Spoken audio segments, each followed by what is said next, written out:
Berdosakah kita bunuh makhluk perosak seperti lipas, cicak dan tikus? Tidak berdosa. Sama macam anjing.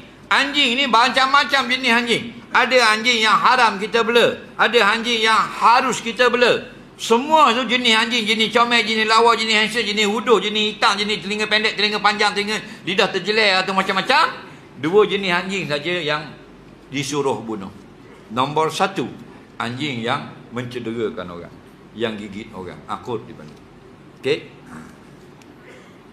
Tu anjing-anjing yang orang putih bela tu, yang comel-comel, tak sunat bunuh. Tak masuk disuruh bunuh.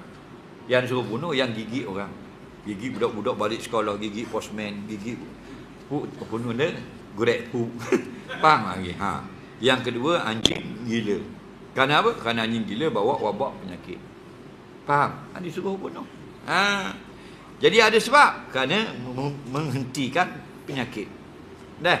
Ha. Jadi kalau tikus yang merosakkan, jenis merosak atau benda, sunat kita bunuh atau harus kita bunuh. Tikus yang baik, tikus yang tak merosakkan, tak disuruh bunuh. Contoh, hamster. Hamster duduk lawa tu comel je kan. Cik, cik, cik, cik. Mana ada merosak? Tak jenis kekoh ke tika-tika orang, tak merosakkan harta benda. Faham? Itu tak ada dalam agama suruh bunuh. Okey? Hamster. Tak kenal hamster. Hamster tu dah sifat kaum lelaki. Kita ni hamster. Bini kita harimau. Faham? Ada kenal sifat dah. Tak? Ha. Tengok orang laki-laki masih dia sembang kedai kopi. Aku 3 lagi bini boleh. Tak ada masalah. Tu dah memang depan kedai kopi. Faham? Cuba balik rumah. Bini ni. Dia jadi hamster. Nampak?